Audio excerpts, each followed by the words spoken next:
Hi, everyone. Thanks for joining us today for our Stay Connected webinar. We are really excited to learn more about History Nebraska and all the great opportunities that they're able to offer our after school and summer programs around the state. So we've got Araceli Hernandez is going to talk a little bit about her background and her work, and then Erika Wibbels is also going to jump in and talk about Walk to Unlock, because History Nebraska and Walk to Walk definitely work hand in hand. So thank you, ladies, for speaking with our group today. And Araceli, I'll let you go ahead and take it away. Okay, perfect. Thank you so much, Kim. Hi, everybody. My name is Araceli Hernandez, and I'm coming to you from the Nebraska History Museum right here in Lincoln, Nebraska. I'm actually in our second floor Unwrapped exhibit where we do a lot of our programming in person and virtual. I am part of History Nebraska. I get to be head of our education department here, not just at the museum, but across the state. So today I'm going to talk to you a little bit about what is History Nebraska, what we do, our mission, and then the ways that we bring educational resources to learners, not just around the museum or our historic sites, but across the state. All right, so I got a small presentation because I am an educator at heart, and I don't go anywhere without a PowerPoint. Here we go.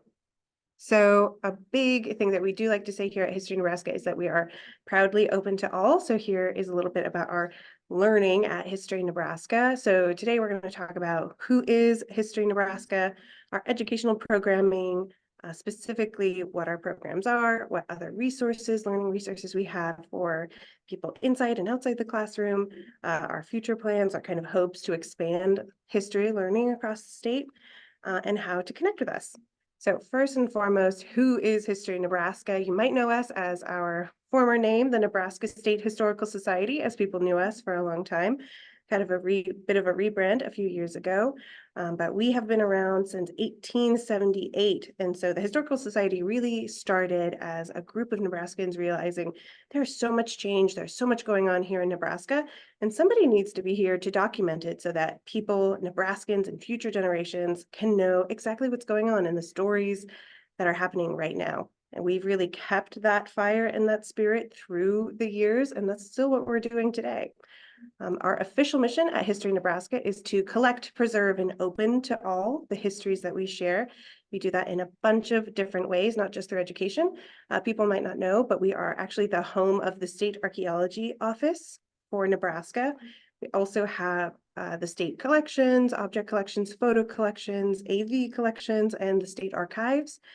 Here at History Nebraska. We also are the stewards of historic sites across the state, like kind of our flagship historic site is the Nebraska History Museum, but another one that people know very well is Chimney Rock. We've also got the George Norris House in McCook, the Neely Mill in Neely, Nebraska, the Ford Center in Omaha. We have quite a few historic sites that people can visit across the state. We also have the State Preservation Office, so not just the SHPO with buildings, we also have a preservation office in Omaha where we do preservation of objects and photos and things like that. And so much more, like our historic markers that I'll talk a little bit about later. So anything kind of history related in Nebraska, History in Nebraska probably has a hand in that. And a big thing that we like to do is education. That's a big part of our mission. It's part of that opening to all the histories we share. Because if we are collecting history, but we're not making it accessible to people in a way that they can come and learn and explore themselves, we're not doing our mission. We're not doing what we have been trying to do for over 100 years. And so for decades, History Nebraska educational programming has brought history to life for not just students, but visitors across the state to our historic sites. So we are dedicated to combining our fascinating artifacts and objects that we have collected and mixing them with the stories of the Nebraskans who are connected to these objects. It's not just things in a museum. These are Nebraskan stories and Nebraskans that we can connect to even today. And so we like to do that with curiosity and fun and in ways that are engaging to all learners. Yeah, a little bit about what we do beyond the Nebraska History Museum, because I know a lot of you are not from Lincoln. So only a small percentage of our audience is in Lincoln and can access our museum all the time. We know that our audience is the state of Nebraska, not just the people who can come to the Nebraska History Museum. So anyone can visit our sites, our museum, but also access our programming and resources online. A little bit about our virtual education. So in spring 2020, like a lot of places, the museum closed down, and we realized this was an incredible opportunity to increase accessibility to our programs and resources here at History Nebraska. And so in fall of 2020, we kind of fully committed, and started to do online programming that we will talk about in a minute. And we've been able to have a pretty big impact considering how little we were doing virtually before. So hundreds of virtual and on-site programs are facilitated here and at our sites every year. We've worked with over 100 Title I schools across the state. Our programming is not just in-state, it's also national. We've had the great opportunity to share Nebraska history with learners across the country in Nevada, in the Dakotas, in the Carolinas, in Texas. And so Nebraska history is getting out to everyone. And we've reached over 10,000 students just virtually in the last couple of years.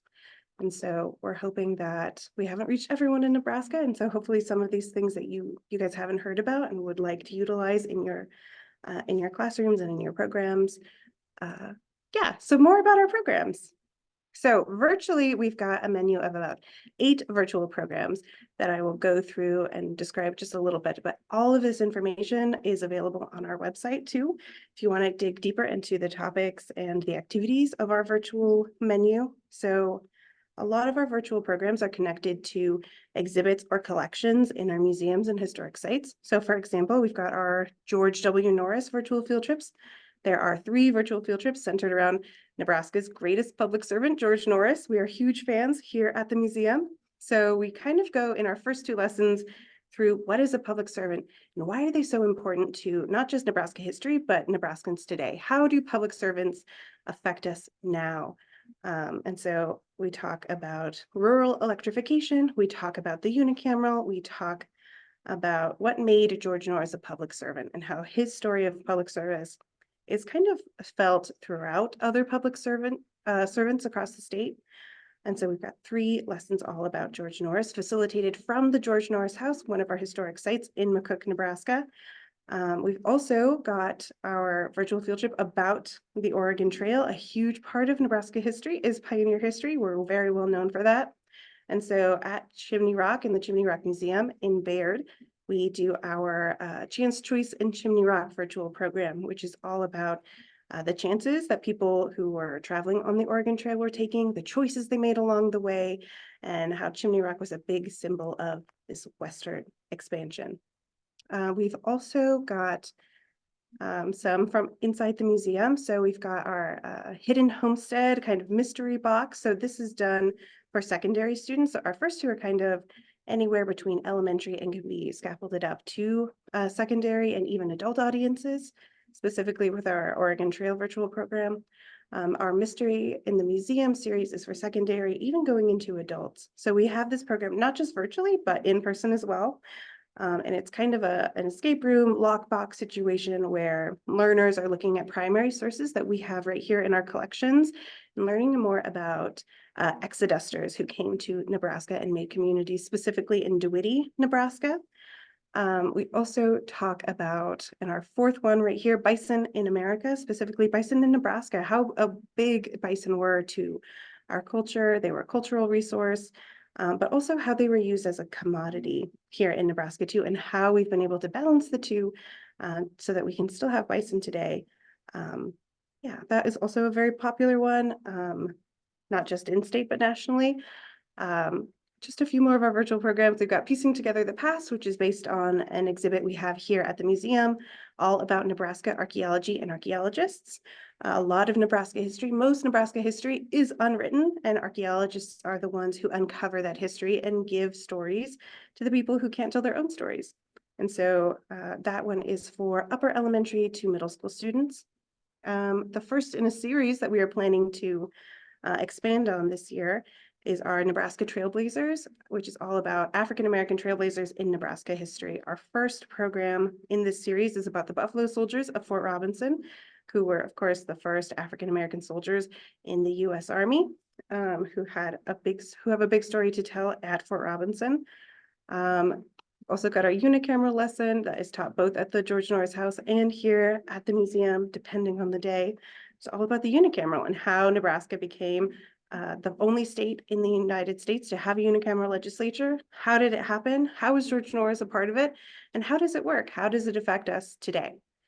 And last but not least, we've got Nebraska is My Home, which is a program that we recommend for 2nd through 4th grade students, all about homes in Nebraska. Homes have looked different throughout Nebraska history and why and how, but also how they felt the same for the Nebraskans who have lived in them.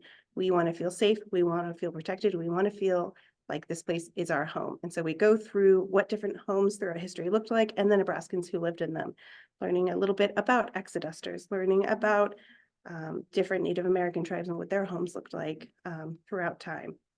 So yeah, these are all of our virtual programs that we have now. We're always in development, trying to get ideas of what stories our audiences across the state want to learn.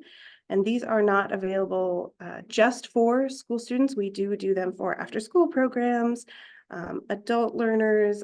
They can always be scaffolded up or down for our audiences. So, because we know a lot of times people can't come to the museum for programming. So we're always willing to work with people who want to have access to these programs. So how do they work? Very easy. You register online at least 5 days before our virtual program. You receive a Zoom or a Google Meet link, whichever one you prefer to use or whichever one your district allows you to use. And on the day, you just log into Zoom, point the camera at your students, and we go. And so through these, we're looking at images, we're looking at touchables that we have in our collection, like this Parfleche right here. And so we're learning stories, we're looking at collection items and learning more about Nebraska history with an educator or a site guide at one of our historic sites or museum. Whew, that's just virtual. Our in-person field trips, I'll tell you a little bit about, but I know you're scattered across the state. So for anybody who is within driving distance of the Nebraska History Museum, we have 6 on-site programs, kind of also going around our collections and our exhibits here at the Nebraska History Museum. And a lot of them are connected to the stories we also tell in our virtual programs, like our Bison Ecosystem Engineers program is all about how bison are an important part of our ecosystem, but also our culture here in Nebraska. We also have our Hidden Homestead in-person field trip, which is another lockbox activity around exodusters, but students get to do some exploring in our galleries. We also have Curious Curators, which allows students to kind of put on a curator's hat and learn what do curators do and how do curators tell the stories of Nebraskans through our exhibits. They get to examine some objects in our exhibits and create their own kind of exhibit together. We also have kind of a bread and butter scavenger hunt that we call Exhibit Explorers, where students get to come in and explore our exhibits, but it's not just find this item and check a box. It's asking students questions of what is a museum, or looking thematically, what is a Nebraskan? What makes a Nebraskan? What is agriculture? How is it important here? So students kind of get to choose a topic within Nebraska history that they're interested in and explore the museum through that lens. We also have a wonderful exhibit on our 3rd floor all about historic pastimes and play called Play Unplugged.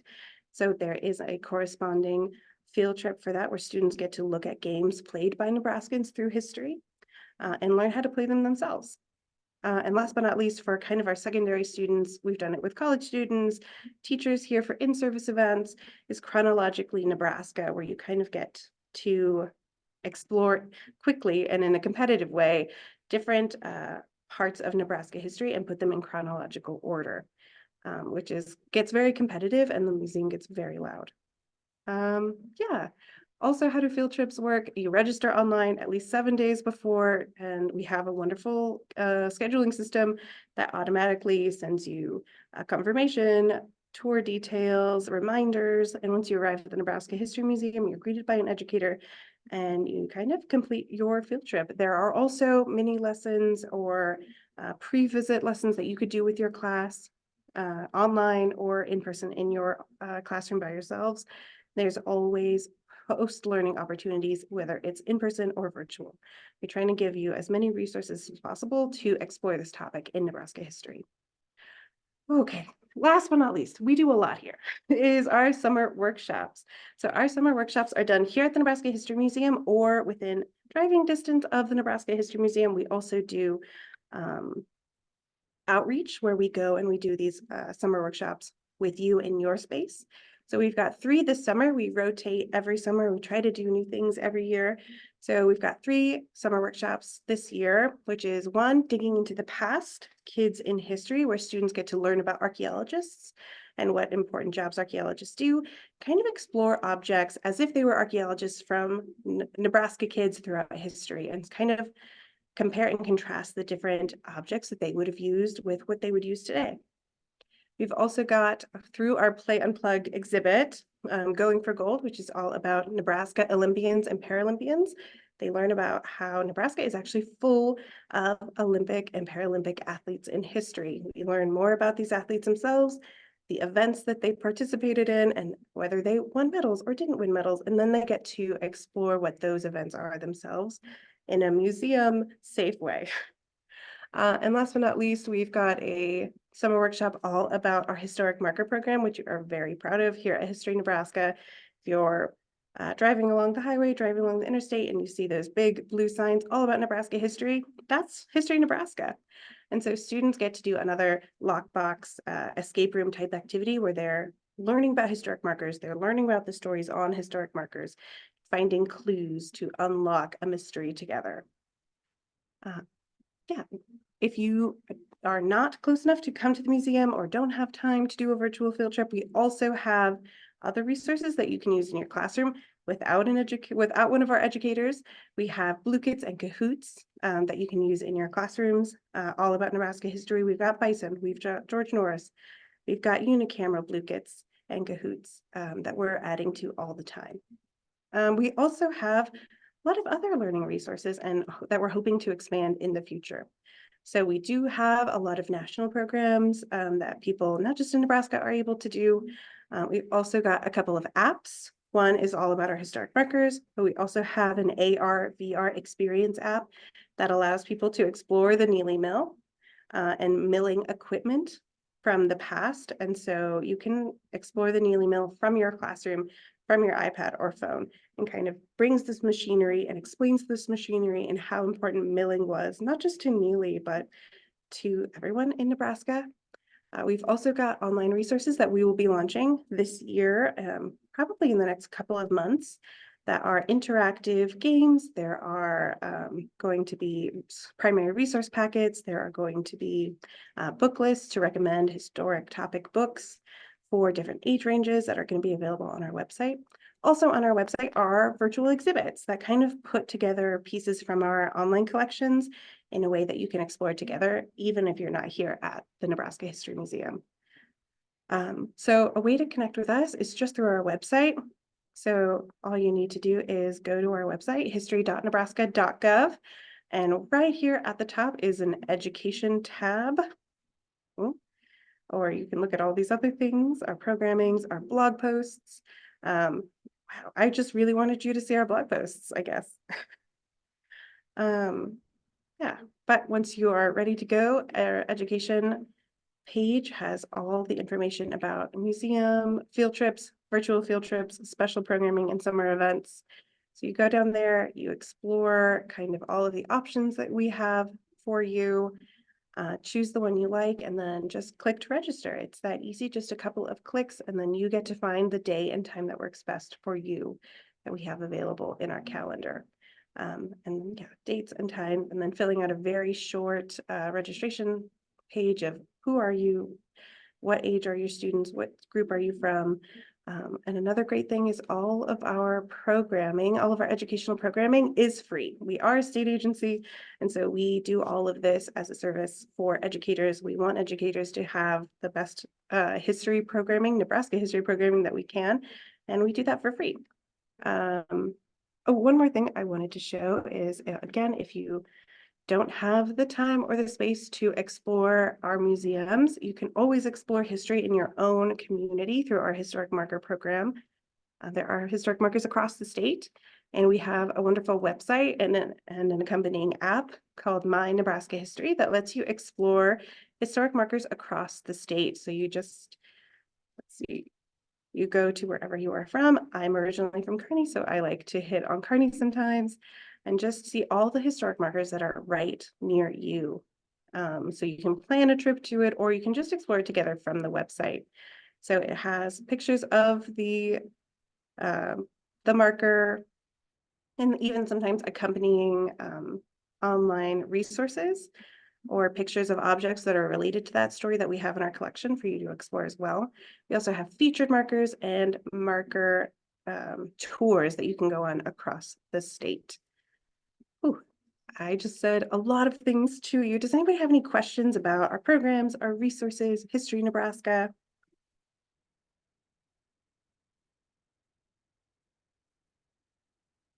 If not, that's totally okay. You can always reach us through our Contact Us page on our website. Again, our website is history.nebraska.gov.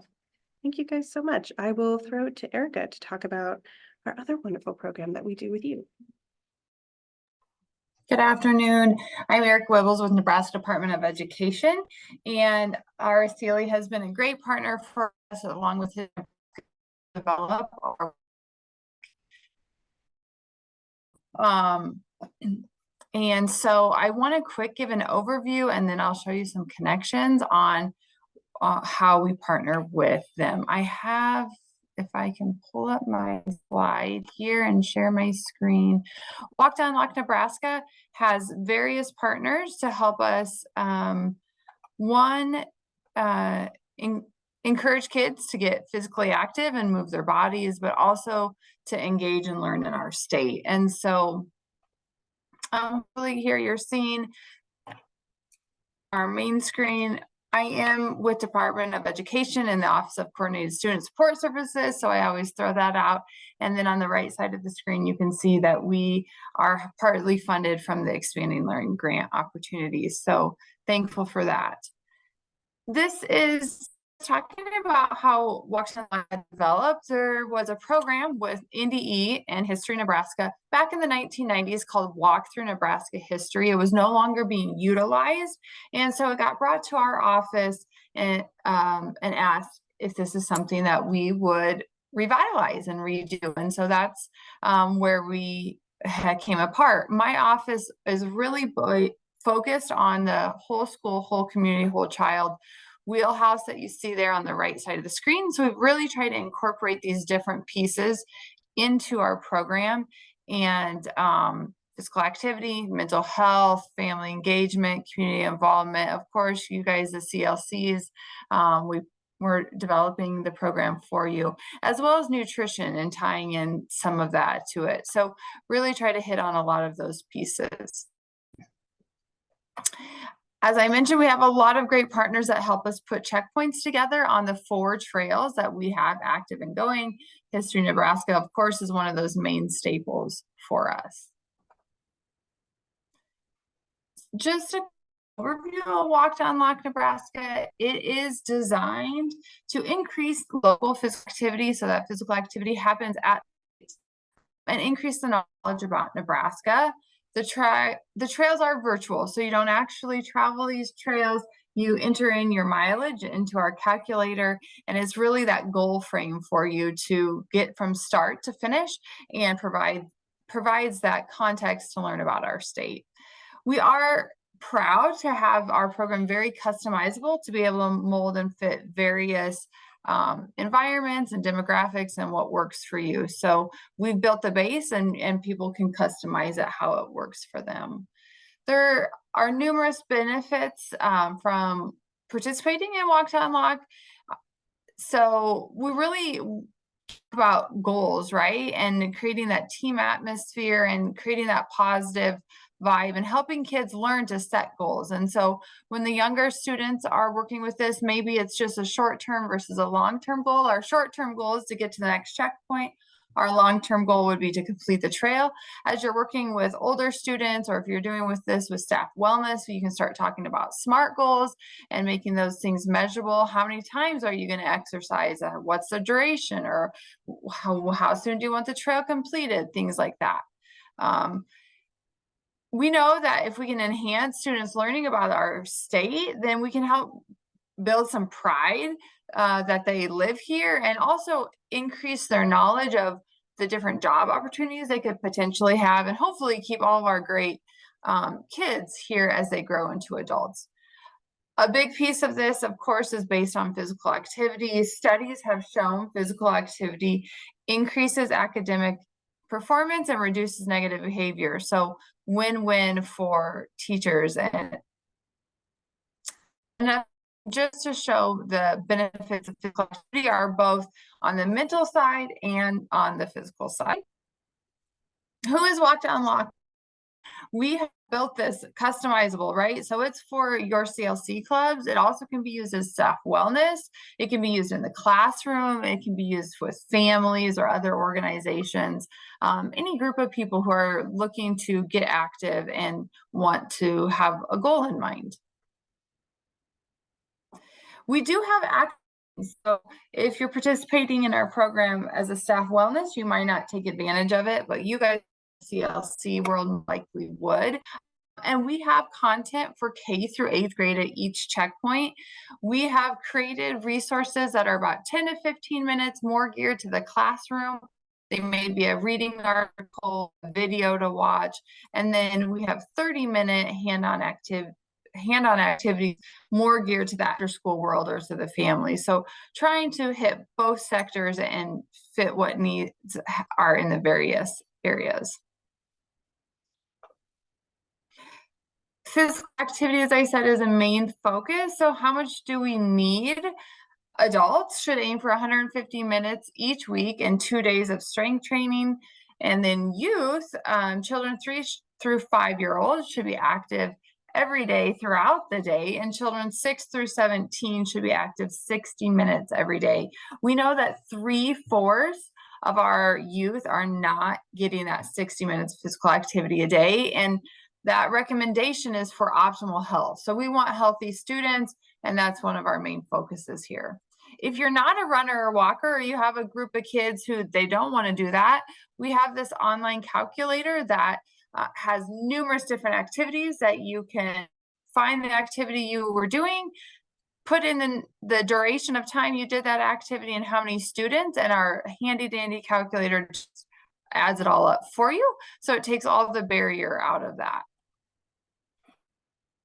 We just have a short time, and I don't want to go over too much, but here is the QR code on the right side if you're interested, or on top you can see walktounlocknebraska.gov is where you'll find our programming. It is all free.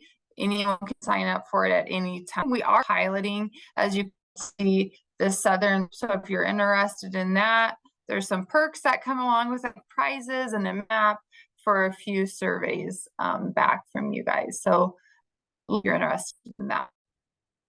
And this was one of History of Nebraska's checkpoints, the Loop City riot. And so did my screen change hopefully to perfect? Okay. And so just as an example of how we've partnered with History in Nebraska, they provided the content for this. So they provided the pictures and the description. We put latitude and longitude, and we really want to paint that picture and add some geography to students' learning. And so that's always on there. This one has various pictures with captions so people can learn more about what really happened there. And then there's resources. So all the resources vary from checkpoint to checkpoint and can be used however people see fit. But for instance, this is a fitness monopoly. This is an article. It's a 7-minute read. So various things at different checkpoints. Araceli did mention Neely Meals. So we have that here on our northern loop. One of these right here, Neely Meals is here.